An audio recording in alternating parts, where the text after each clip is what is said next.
श्रेयश, ए thank you so much यार, तुम्ही आलात. हाय गिरिजा. हाय. अरे तुम्ही आला नसतं तर माझं काय झालं असतं माहित नाही यार. हे बघ ना केवढा सगळा पसारा आहे, खूप काय काय करायचंय. आपण कामाला लागूया का पटकन? अरे हो चल. चला चला चला चल. मी हे करतो, तुम्ही जरा हे अरेंज करा. हा बरं सांग.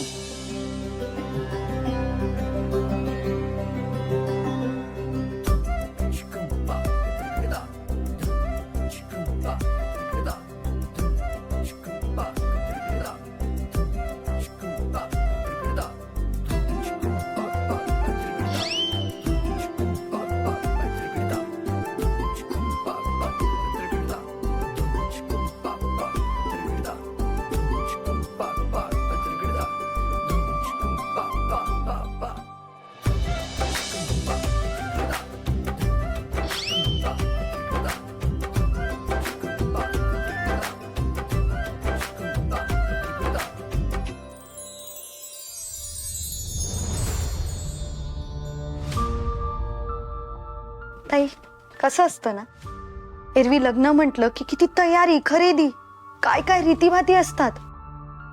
पण आता दॅट्स ओके. हे सगळं माझ्या इच्छेनेच घडतंय ना. ठीक आहे.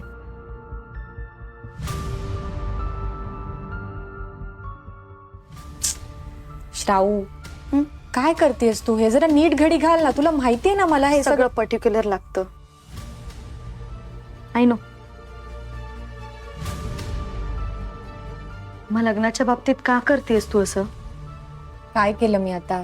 ताई, तुला माहितीये मला नेहमी असं वाटायचं, जेव्हा तू लग्न करशील तेव्हा ज्या मुलाला तू लाईफ पार्टनर म्हणून सिलेक्ट करशील ना, तेव्हा त्याच्यात काय काय क्वालिटीज आहे हे बघशील. त्याला छान भेटून, त्याच्याबरोबर टाइम स्पेंड करून, नीट विचार करून लग्न करशील. पण काय? पण अनोळखी मुलाशी लग्न करतेस तू. तुला टेन्शन नाही येत आहे? भीती नाही वाटत आहे? ज्या मुलाला आपण ओळखत नाही, ज्याच्याबद्दल आपल्याला काहीच माहित नाही, ज्याच्या आवडीनिवडी आपल्याला माहित नाही, त्या मुलाशी लग्न करणं म्हणजे रिस्की आहे ना खूप. श्राऊ, मला सांग, आपण जेव्हा फिरायला जातो तेव्हा कॅब बुक करतो किंवा ट्रेनने प्रवास करतो, बरोबर? पण त्यावेळी आपण त्या ट्रेनच्या मोटरमॅनला किंवा कॅबच्या ड्रायव्हरला ओळखतो का? नाही ना. ना आपल्याला त्याचे स्किल्स माहिती असतात, ना आपल्याला त्याचा एक्सपिरियन्स माहिती असतो. केवढी मोठी रिस्क घेतो आपण. कधीही काही होऊ शकतं. नात्यातही तसंच असतं. नात्यात जेवढं डेस्टिनेशन इम्पॉर्टंट असतं ना, त्यापेक्षा इम्पॉर्टंट त्याची जर्नी असते. त्यामुळे प्रवास एन्जॉय करायचा. बरं, हे सगळं फिलॉसॉफी म्हणून ऐकायला ठीक आहे, पण ऐक, आयुष्याच्या पुस्तकात पुढच्या पानावर काय लिहिलंय हे कुणालाही माहिती नसतं. तरीही आपण आयुष्य जगतोच ना. मग नेगेटिव्ह विचार का करायचा आहे? आणि तसंही माझं आयुष्य छान सुखी व्हावं ह्यासाठी मी हे लग्न करत नाहीये. मुळात हे लग्न माझ्यासाठी एक पायरी आहे, माझ्या न्यायाच्या लढाईपर्यंत पोहोचण्यासाठी. फायनली सगळं रेडी आहे. हॅपी? या हॅपी. अनुष्काला आवडेल ना यार. तू हे सगळं मनापासून केलंयस ना, मग तिला नक्की आवडेल. करेक्ट. बरं, निघूया आपण. अगं निघूया काय? थांब जरा. मला बघायचं आहे की तो कसा प्रपोज करतो, म्हणजे मला पण शिकता येईल ना. थांबू ना, बघू शकतो ना मी. हा आता काय. हा विक्रांत, तू उगाच ऑकवर्ड केलंस त्याला. डोंट वरी, आम्ही जातोय. हा तुमच्या आयुष्यातला खूप महत्वाचा क्षण आहे. हा तुम्ही दोघांनीच सेलिब्रेट करायला हवा, बाकी कोणी नाही. गिरिजा, मी मस्करी करत होतो. बरं ठीक आहे. All the best. Thank you so much. Yes, enjoy. काय चाललंय तुझं गिरिजा? एकीकडे श्रेयससाठी वाईट वाटतंय, तर दुसरीकडे अनुष्काची काळजीही वाटतेय. काय म्हणायचं ह्याला? ज्या शक्यताच नसतात त्यांचीही शक्यता तयार करतं आपलं मन. चला चला. चल.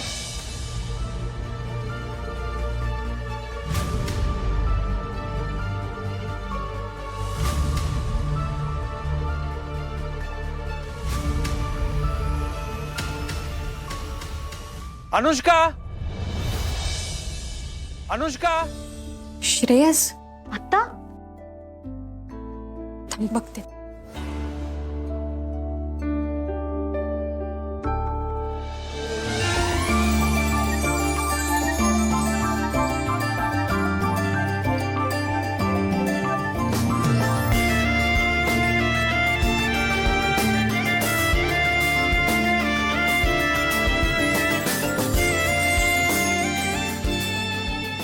श्रेयस, एवढ्या रात्री तुम्ही इथे?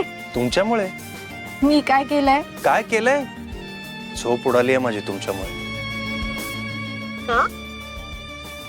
का म्हणजे काय काय विचार येत असतात मनात माहितीये? कसले विचार? अच्छा अच्छा, हा तुमचा फॅमिली प्रॉब्लेम आहे का? अहो, किती प्रश्न पडतात तुम्हाला दोघींना. आणि इशिता, तुला आतमध्ये काही काम वगैरे असेल ना काहीतरी? नाही, अजिबातच नाही. अगं मग काम नाही तर झोप ना जाऊन.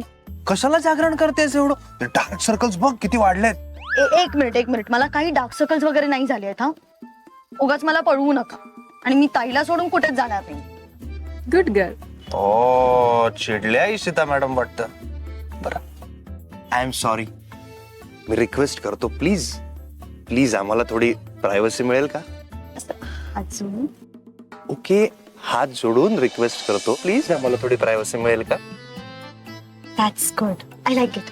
बघितलं ताई, मी कसं मिस्टर श्रेयस भाऊजी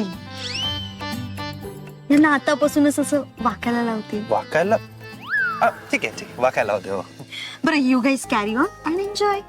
बाय. Thank you, bye.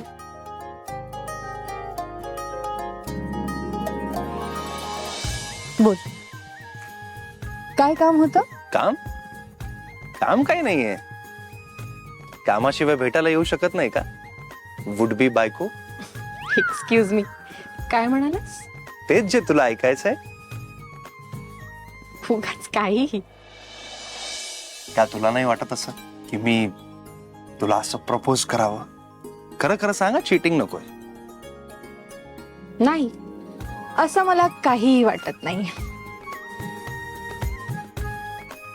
तुझा प्रॉब्लेम काय माहितीये अनुष्का? तू जेव्हा खोटं बोलतेस ना